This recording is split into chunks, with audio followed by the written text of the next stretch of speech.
I've been watching the NBA for over 30 years, and I've been doing what I do now for almost 10. So I've done a lot of scouting and watching and learning along the way. And one thing that I think most people realize is it's hard to find big men. Warrior fans, Dub Nation, we know it's hard, right? So in Summer League, if I tend not to pay attention to the big men coming off the bench for the rosters, unless they're a known draft pick or something like that. It's just like, what are the chances? If he was good, he would already been found type of scenario, right? And then the California Classic opens up and Isaiah Mobley has a moment, and we know who he is because of his brother in USC. And it's like, oh, this is intriguing. Well, he quickly shit the bed. Isaiah Mobley ain't it. I've seen enough now to where like he's soft. He's kind of a slob, like in his physique. Like you can tell he's not in great shape. And then he just doesn't seem to process the NBA game fast enough. Everything is like a beat late. And so it's been disastrous since Isaiah Mobley had like 1-2 good games in the California Classic. And I think we quickly realized like, oh, he ain't it. You can see why he's not in the league, And meanwhile, during this, I had noticed this big coming off the bench, number 50, light-skinned cat. It's like, oh, he's kind of bouncy. He made a couple athletic plays here and there. But again, I didn't even put him in my notes because he's a no-name big coming off the bench in Summer League. Last night, the Warriors are playing the Utah Jazz. No Ace Bailey. No, what's the kid, Clayton Jr. That was kind of disappointing. It was just thick neck Isaiah Collier putting his head down. Is that a pause? I don't know. But Coleman Hawkins. I had seen glimpses, right? But I paid it no mind. I think it's about time we start paying attention to him. 23 years old, local kid out of Sacramento, played prolific prep with Jalen Green. And the word is he signed like a near $2 million NIL transfer portal deal to go from Illinois to K-State. Now, 23 years old. Let me turn this on silent. I believe it was the 2020 year. They all got that pass year, right? We all understand that. So he's an older prospect, 6'10", about 220 pounds. And again, I had noticed I like the energy and aggression, right? And then last night, I'm like, oh wow. And here's the other thing when you're scouting these players in Summer League is you have to try to figure out if it's a fake motor and effort, because most of these guys understand how big an opportunity it is, and so they're playing harder and they're giving more effort than what their baseline typically is. Like once they're on a team and it's like day-to-day basketball activities, that's not really how hard they play. But in Summer League, they're all playing extra hard. Coleman Hawkins, it's a natural motor. You can tell this is his baseline. He just plays this hard, right? Runs the floor. That's the other thing I pointed out. I was talking about Tui getting up and down. He just glides up and down the floor, and he's a great passer. Good hands defensively, and then a confident pick and pop shooter at 6'10". Now, he wasn't as efficient as you would have hoped for that final year at K-State and some of his college days.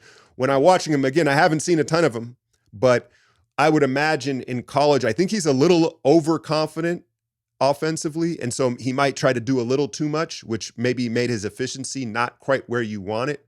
But there's nothing wrong with the shot, and it's super confident. He's got a quick show and go first step, but I was really impressed with the passing and the flow.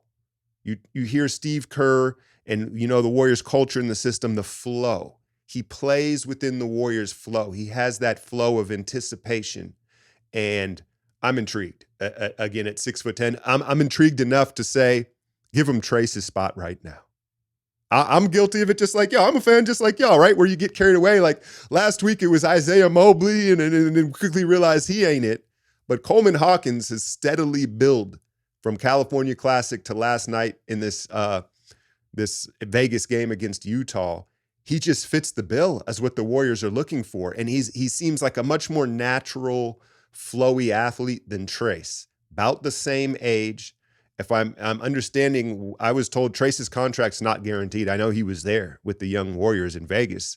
But yeah, Coleman Hawkins has sprung into the attention here for me on the summer league team as a 4 who can, you got to shoot with Jimmy and Draymond in there. And then defensively, he just got it. He's mature. He's ready. He looks ready to contribute is what I'm getting at here.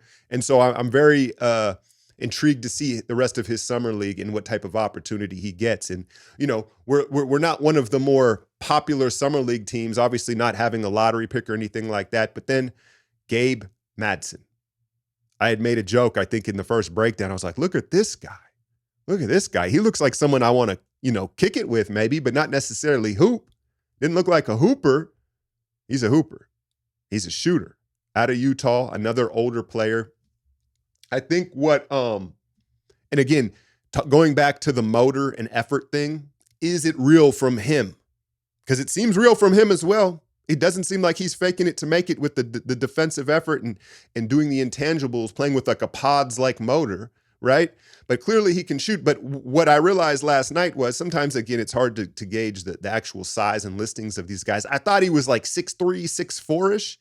If he's really 6'6", plays that physical, is willing to play that physical defensively, and then you saw him get crazy hot, 5 threes in the first half, off movement too. None of them were just like open in the corner threes. They were coming off pin downs, running, sprinting to the corner. Movement shooter at 6'6". Two-way spots are available. Two-way spots are available. And so this summer league team that didn't seem to really be that exciting or intriguing to me all of a sudden is. And I'm covering all of these games on my Patreon. Great breakdown of this one last night if you missed it on that. I'll put the link in the description. But Coleman Hawkins and Gabe Madson, whether they're two-way spots or whatever the case may be, I think they have a real shot for so far how things are going. They've got a real shot to be not just in camp as an invite, but be on this roster somehow, some way. Alex Tui, he had a fun game. He matched up with Kyle Flipkowski out of Duke, 7-footer, stretch big, pretty skilled, pretty good. Tui, the more you see him now, what is this, game 3 we've seen of him? There is some smile-a-geech to him where it kind of feels like he's off balance. You're like, is he going to fall over? And it's like, no, he's not. He's just kind of goofy. There's a goofy, awkward rhythm to him, but I think it makes it harder to defend. He takes steps, like he'll take a short step, then a long step, and then he's jerky. An irky, jerky style that I think can work for him, right? Even though it seems like he might be a little bit out of control. But what happened was late in the second quarter, for whatever reason, he and Flipkowski got a little chippy, and it perked him up. It got his competitive juices flowing. And all of a sudden, he just kind of looked like a different guy as far as his aggression and confidence offensively. Had a nasty drop step spin move on Flipkowski, got downhill, got to the line, and then they get tangled up on the final shot of the half, and he gets thrown down. He gets in Flip's face, and there's a technical foul. But what I'm getting at here is he looked a little crazy. Like he looked like he got a screw loose. Like it's in the eyes, the posture. You're like, he looks like the type of dude, like, I'm not sure you want to mess with him. Not that he would physically beat you up, like that he just might do the most.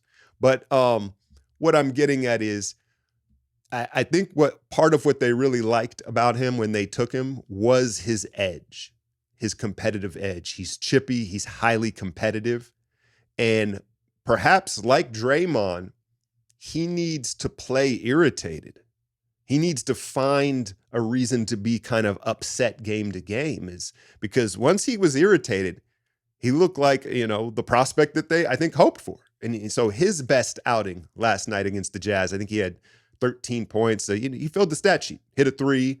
Will Richard continues to just be super solid. He's given us double-digit points in every summer league game. Rebounds. It's just, you talk about natural baselines, like our guys giving extra effort. You can tell Will, it's habitual for him to just go to the glass. So he's going to rebound for you. And then I think the other skill that he's really flashed is the ability to draw fouls. It's a nuanced thing that some guys have and some guys don't. I know a lot of people like to just point to reputation, which does matter, right? Some of it is reputation, but some of it, it's an art form. It's a skill. And Will has that art form. When he gets downhill, he hits his apex and he holds onto the ball for a beat and kind of just waits for contact in the whistle. And he gets the whistle, at least he has in summer league. And I think the beauty in his double-digit scoring, his rebounding, it's been all within the flow of the offense. None of it's been ISO or anything. It's all just like within the flow of basketball. And it was just a much better performance from this Warriors Summer League team last night against Utah. I got a couple more this week again that I'll be covering. But Coleman Hawkins, this happens every year, I know, right? Where a guy becomes an intriguing prospect and you want your team to sign him before someone else does, right? Because anybody can snatch him right now. Anybody could give him a contract, a two-way, whatever it may be. But Hawkins, I think right now is the most intriguing prospect because of his size and system fit. And again, Gabe Madson as a bigger, high-energy movement shooter, someone's gonna swoop him up on a two-way. There's no doubt about it. Tui finding his footing and Will coming as advertised. Can't complain.